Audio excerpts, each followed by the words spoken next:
Hey guys, so welcome back to Horse Owl. Today I'm going to be kind of talking about how you get started in the game and pretty much how to make some money and be a little bit more successful when you first start out. So when you first start out in the game, you're going to actually end up on Welcome Isle, which is this tiny little island over here. On that island is basically just going to be a small little quest that you do to get your first amount of money. It'll kind of go over the rules of the game and how to do quests and so on and so forth. Once you complete that quest, you're going to get $20,000, and I'm going to kind of give my opinion and my suggestion on what you should do to get your first horse, and like how to spend that first amount of money. One good option for getting your first horse is actually to lease it from another player. If you just go to your dock when you first start out and go to Plains, that's where most of the players hang out. You're actually just going to click on whoever the dock master is, the little NPC person, and click on routes, and then it'll bring up all the places that you can go, and you should go to Plains, which is where I'm already at, and out there you can just type in the area chat asking for a horse to lease, since you are new, and more than likely someone will lease you a horse. If you want to own your own horse, though, I would suggest first going to Tiger Isle, which once again you click on whoever the dock master is, click on routes, and go to Tiger Isle. Once you're at Tiger Isle, I would go straight to City Hall, and at City Hall you're going to look for your first horse. This aisle is kind of laggy. I'm not really sure why. I'm a little bit extra laggy from trying to record this and whatnot, but usually this aisle is kind of laggy in the first place. But anyway, so once you're in City Hall, you're going to click on the community board, and then you're going to click on View Ranch Store Lists, and then go Source by Breed. And then you're going to look for whatever breed you want. I would suggest not spending over $5,000 on your first horse. There's two right here, for example. What you're going to do is first make sure that the horse is at least 2.5 years old, because that's the age that they'll be able to be rode for the first time. And then you're going to see who the owner is and go to their ranch. So just remember who the owner is and then go to their ranch, which you can do that by going back to your dock house. So once you're back at the dock house, you're just going to click on the NPC again, go to routes, type in the player name that has the horse that you want to buy, then click on travel, but I'm actually just going to go to my ranch to show this. So once you click on travel, you're going to get this pop-up window of the ranch details, and you're going to scroll down until you go to the horse store.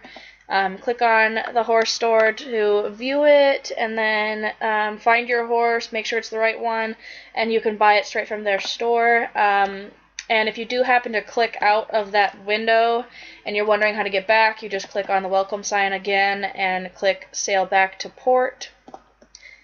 Then once you're back, you're going to go right back to the main dock house that you left from, and then you're going to want to go to the tack store in Tiger, because they have a certain set of tack that's the cheapest, and it'll be able to give you tack to ride your first horse. Since you can't ride bareback when you first start, you need 5,000 experience points for your player and 1,000 for your horse to ride bareback. But once you're in the tack store, you're going to click on the NPC, click Buy, and you're going to buy the cheap saddles, saddle pad, bridle, saddle, and that's going to cost about $10,500 total. So far with traveling all around and buying a horse, you should have spent about $16,000.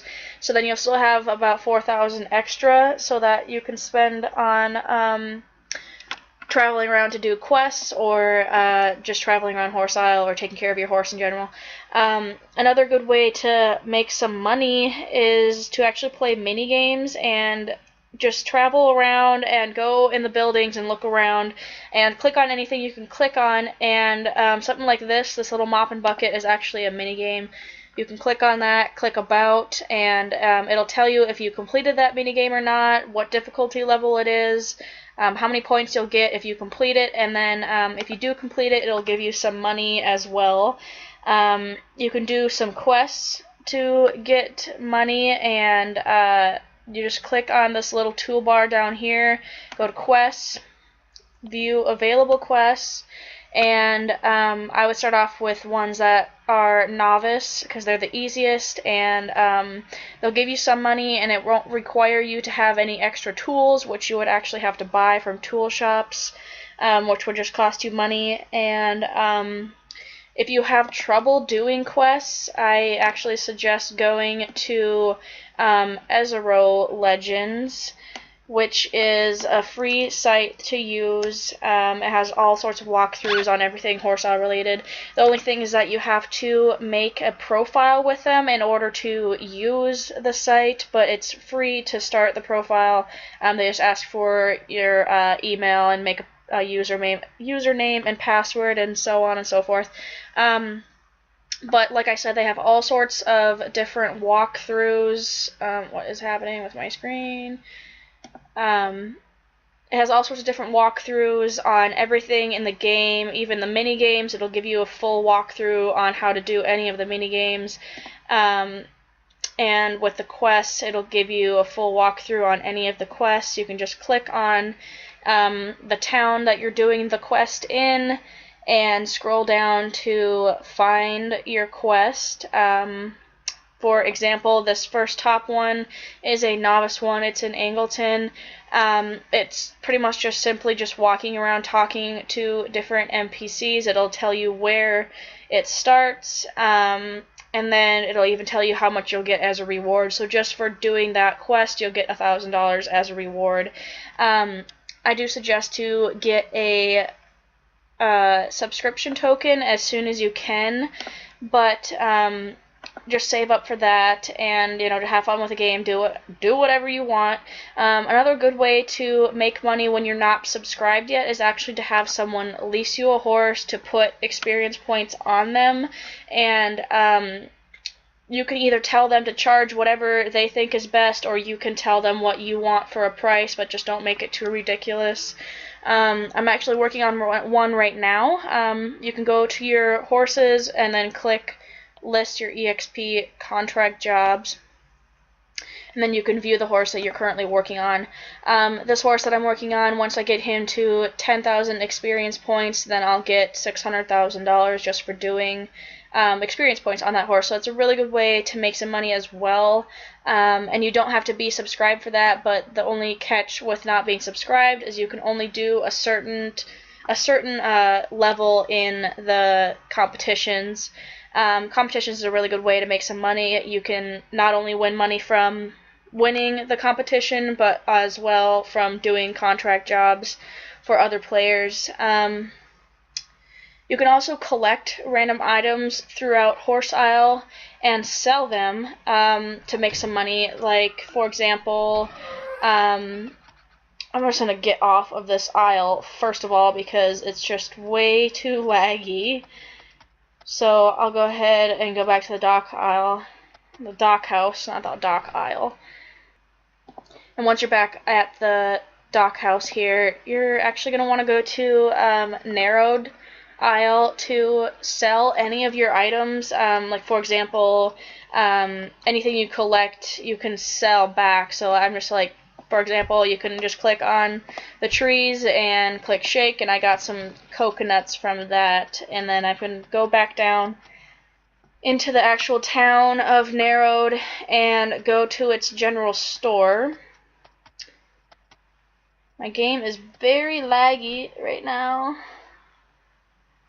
So once you're back in the general store, you're just going to click on the little NPC that's running the store, click on sell, and then find whatever items that you want to sell.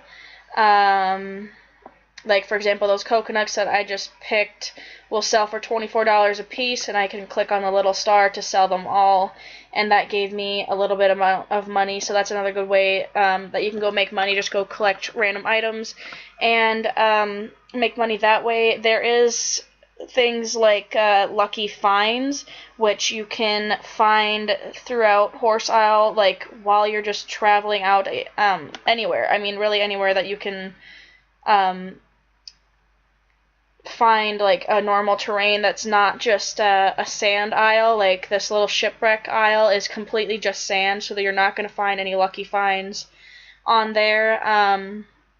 Lucky finds are like pots of gold or lost Dutchmans or anything like that, and they'll have a pretty large amount of money that comes with them when you click on them and you find them. You can also find pirate treasures, which are going to be on the beaches of the isles. So you can just travel around each isle along the beach, and there'll be a little X. And to actually dig that up, you'll have to buy a shovel from the tool shop, which I don't believe they are very expensive. And it kind of varies, I think, between like $1,000 and $20,000 for each pirate treasure. And that's kind of another quick and easy way to make some money.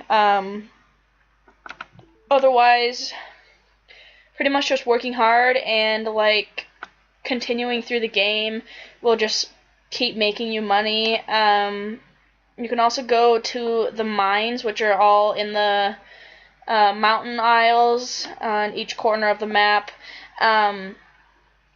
You'll have to have a pickaxe for that, but there are little gemstones in the mines that you can mine to get gemstones, and you can sell those gemstones right back to Narrowton General Store and get money that way. That's a really good money making thing to do that anybody can do. It doesn't matter if you're subscribed or not. Like, I actually have some here. Like for one blue sapphire, it's $28,500 just to sell one of them.